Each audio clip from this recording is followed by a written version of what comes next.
ନମସ୍କାର। ନୂତନ ବର୍ଷର ଅଭିନନ୍ଦନ। ସମସ୍ତେ ଭୋଜି ଭାତରେ ମସଗୁଲ। ଚାରିଆଡ଼େ ଶୁଭେଚ୍ଛାର ବାର୍ତ୍ତା ଛୁଟୁଛି। ସେତେବେଳେ ନୂତନ ବର୍ଷର ନୂତନ ସୂର୍ଯ୍ୟ ମୋତେ ପ୍ରେରଣା ଦେଲା ଭିନ୍ନ କିଛି କରିବା ପାଇଁ। ଏବେ ସଂସାରରେ ସମସ୍ତ ବ୍ୟସ୍ତବହୁଳ। କିଏ ରୋଜଗାର ପାଇଁ, କିଏ ପ୍ରଫେସନ ପାଇଁ, କିଏ ନିଜର କଳା ପାଇଁ।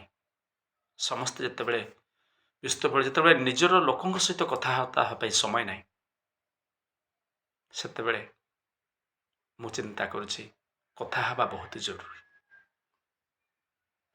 ମନେ ପଡ଼େ ବିଷ୍ଣୁମଣି ଦାସଙ୍କ କଥା। ଯେତେବେଳେ ଆମେ ଛୋଟ ଛୋଟ ଥିଲୁ, ସେ ସୁନ୍ଦର ଗପ କଥା କହୁଥିଲେ। ଆମେ ସନ୍ଧ୍ୟାବେଳେ ଶୀତରେ ଥରି ଥରି ଚଦର ଘୋଡ଼ିକି ତାଙ୍କ ପାଖରେ ପହଞ୍ଚିଥିଲୁ ନିଆଁ ପୁଇଁବା ପାଇଁ। ସେ ସେତେବେଳେ ରାଜା ରାଣୀ ଗପ କେତେ ସୁନ୍ଦର କହୁଥିଲେ ଏବଂ ଅନେକ ପ୍ରେରଣା ମିଳିଥିଲା।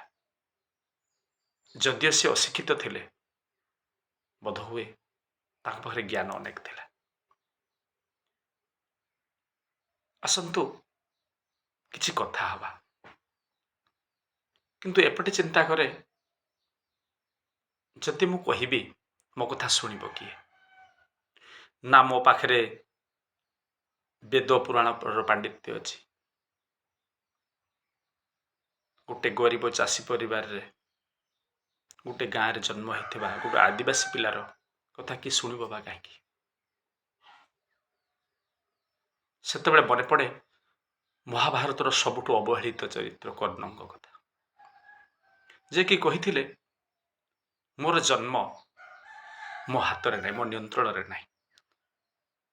ମୁଁ ବ୍ରାହ୍ମଣ ପରିବାରରେ ଜନ୍ମ ନେବି କି ଶୂଦ୍ର ପରିବାରରେ ଜନ୍ମ ନେବି, ମୁଁ ଧନୀ ପରିବାରରେ ଜନ୍ମ ନେବି କି ଗରିବ ପରିବାରରେ, ଶିକ୍ଷିତ ପରିବାରରେ ଜନ୍ମ ନେବି କି ଅଶିକ୍ଷିତ, ସେଟା ମୋ ନିୟନ୍ତ୍ରଣରେ ନାହିଁ। କିନ୍ତୁ ମୋ କର୍ମ ମୋ ନିୟନ୍ତ୍ରଣରେ, ମୋର ପୁରୁଷାର୍ଥ ମୋ ନିୟନ୍ତ୍ରଣରେ। ତେଣୁ ଇଚ୍ଛା ହୁଏ ନା, ନିଜକୁ ଦୁର୍ବଳ ନ ଭାବି ଏ ଗାଁ ଗହଳିର ଆଦିବାସୀ ଲୋକଙ୍କର, ଗାଁ ଗହଳିରେ ରହିଥିବା ଗୋଟେ ଗରିବ ଗୁରୁବା ଲୋକଙ୍କର ସମସ୍ୟା କଥା ହେବାର ସମୟ ଆସିଛି। କେତେବେଳେ ବିଜେପି ସରକାର ଆସିଛି, କେତେବେଳେ ବିଜେଡି ସରକାର ଆସିଛି, କେତେବେଳେ କଂଗ୍ରେସର ସରକାର ଆସିଛି। ସମସ୍ତେ ଚେଷ୍ଟା କରୁଛନ୍ତି ଆମକୁ ଆପଲିଫ୍ଟ କରିବାର, ଆମକୁ ଉନ୍ନତିର ଦିଗରେ ଆଗେଇ ନେବା ପାଇଁ। କିନ୍ତୁ ଆମେ ଯୋଉଠିକି ସେଇଠି ରହିଯାଇଛୁ। କିଛି ପରିବର୍ତ୍ତନ ହେଇଛି, କିନ୍ତୁ ଅନେକ ହେବାର ବାକି ମଧ୍ୟ ଅଛି। ବୋଧହୁଏ ସେମାନେ ଜାଣିପାରୁନାହାନ୍ତି ଆମେ କ'ଣ ଚାହୁଁଛୁ, ଆମର ଆବଶ୍ୟକତା କ'ଣ, ତାକୁ ପହଞ୍ଚେଇବାର ବାର୍ତ୍ତା ଅଛି। ଏବଂ ଦ୍ୱିତୀୟ କଥା ହେଉଛି, ଆମ ଭିତରେ ଅନ୍ଧକାରକୁ ଦୂର କରିବାର ସମୟ ଅଛି। ହଁ, ପର ଘରେ ମୂଲ ଲାଗି ବାପା ମାଙ୍କର ପ୍ରୟାସରେ ମୁଁ ଉଦଳା କଲେଜରେ ଗ୍ରାଜୁଏସନ୍ କରେ। 2001ରେ ଗ୍ରାଜୁଏସନ୍ ପାସ୍ ଆଉଟ୍ ହେଲି। ଉଦଳା କଲେଜର NSS ମୋତେ ଅନେକ ଶିକ୍ଷା ଦେଇଛି। କିଛି ବର୍ଷ ଧରି ବିଶ୍ୱ ହିନ୍ଦୁ RSS ପରିବାରରେ କାମ କରିବାର ମୋତେ ପ୍ରେରଣା ଦେଇଛି। ସମାଜ ସେବାର କ'ଣ ସ୍ୱାଦ ଚଖାଇଛି। ଏବଂ 2 ଥର ମୋତେ ଖୁଣ୍ଟା ବ୍ଲକର ଅଧ୍ୟକ୍ଷ ହେବା ପାଇଁ ଲୋକମାନେ ମୋତେ ସୁଯୋଗ ଦେଇଛନ୍ତି। ମୋର ଅଭିଜ୍ଞତାରୁ, ମୋ ଅନୁଭୂତିରୁ କିଛି ପଦ କଥା ରଖିବାର ନିଶ୍ଚିତ ଆବଶ୍ୟକତା ଅଛି। ଆସନ୍ତୁ, ମୁଁ ଭାବୁଛି ପ୍ରତ୍ୟେକ ରବିବାର ଦିନ 7ଟା ବେଳେ ଗୋଟେ ବିଷୟରେ ଆମେ ଆଲୋଚନା କରିବା। କିଛି ମତ ଆପଣ ଦେବେ, କିଛି ମତ ମୁଁ ଦେବି। କିଛି ଜିନିଷ ମୁଁ ବି ଶିଖିବି, କିଛି ଜିନିଷ ଆପଣ ବି ଶିଖେଇବେ।